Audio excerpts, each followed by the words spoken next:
On today's disassemble place, I suppose that's what I'm going to call this, is this mini DV camcorder that does not actually use mini DV at all. It records to an SD card.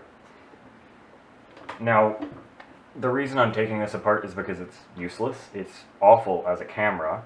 I bought it like a year and a half ago to make a video. I'd recommend going and watching it. It's like something. It's got $14 camera in the title, and it was really bad. I got a partial refund because it was so bad.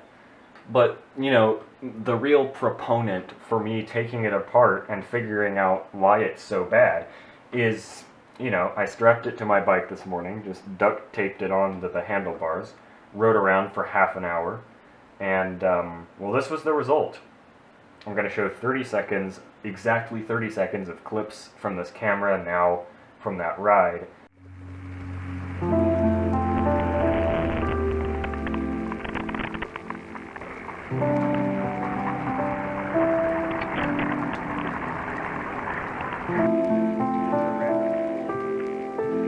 Go here, they got a nice playground.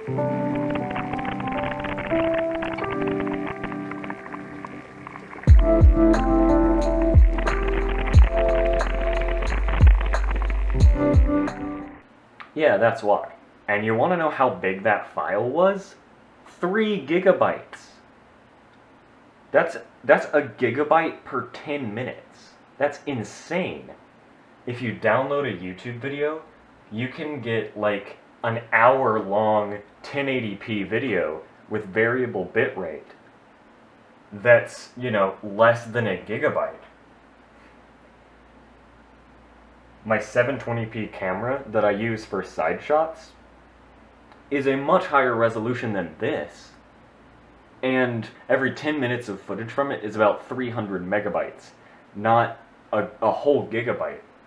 So I think why the frame rate is so low for video is it is trying to encode way too well. It's trying to encode a super high bitrate for this awful video and just can't do it at that frame rate. I've seen some cathode ray dude videos, quite recommend the channel, of some just god-awful 2000s camcorders, digital camcorders, that just, the camera itself wasn't why it looked bad. Like, the image sensor was fine. It was the encoder that was, you know, it made the video look really awful because it just couldn't handle the output of the camera. And to back this up a bit, photos off of this camera look a decent bit better than videos. They still don't look anywhere near acceptable, but here's a picture I took of my teacher's dog. Here's some more. Then there's me playing BeamNG while someone else holds the camera. So, you know, you can at least make out what's happening in photos. So yes, this thing gets taken apart. The issue is, how does it come apart? I'm tempted to just like hit it with a rock, because that would probably make it come apart, but you know, that's not very civilized. Oh, okay, so it wants to come up here. Is there going to be a screw under this? Probably not. It's probably all just snapped together. Yep, all snapped together.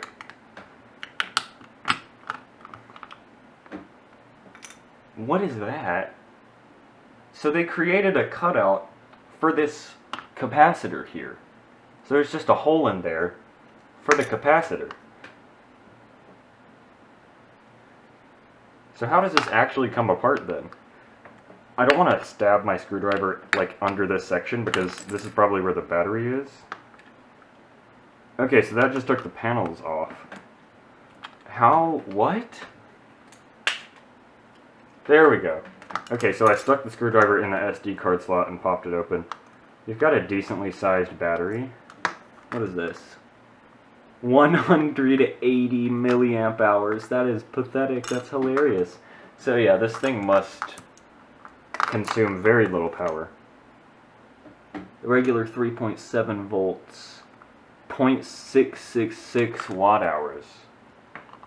It's an evil number for an evil camcorder. Why am I calling this a camcorder? Wow, look at that mic. There's your microphone. just thrown in there, not even glued in.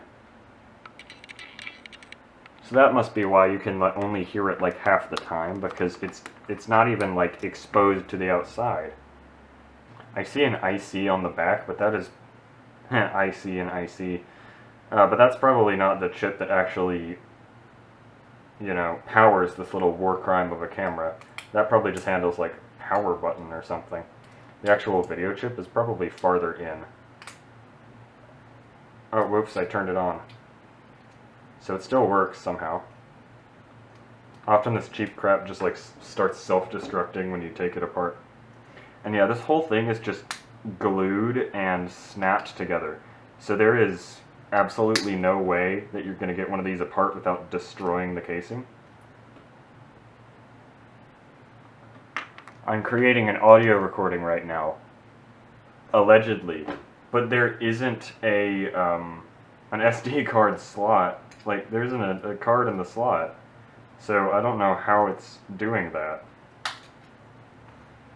I think I deactivated it. I think I defused the bomb.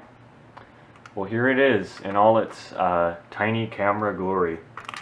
Would have just been like stuck like that. Now, there's no lens.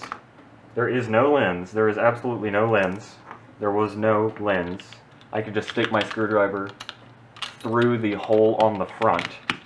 So the image sensor, the camera module was just like exposed. So if you got a speck of dust in that, good luck getting it out of that tiny hole. Let me turn on the light and drag it over here. We got some Cinema 4D looking shadow effects. Let me look at this chip, because that's right here. That's the chip that actually does the encoding. I can find absolutely no results for this chip, and I've checked on about 20 different sites that I usually look on for chip datasheets. So I guess it just doesn't exist. Honestly, I think it's best that I don't find out what this is, because it's really, really bad.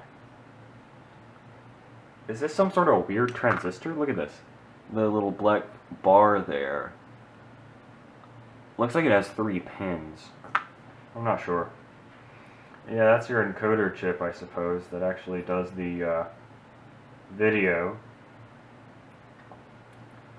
Up at the top corner of this board, of course, there are your 2 LEDs. It's telling me that there is not a micro SD card inserted, so I'm going to tell it to shut up.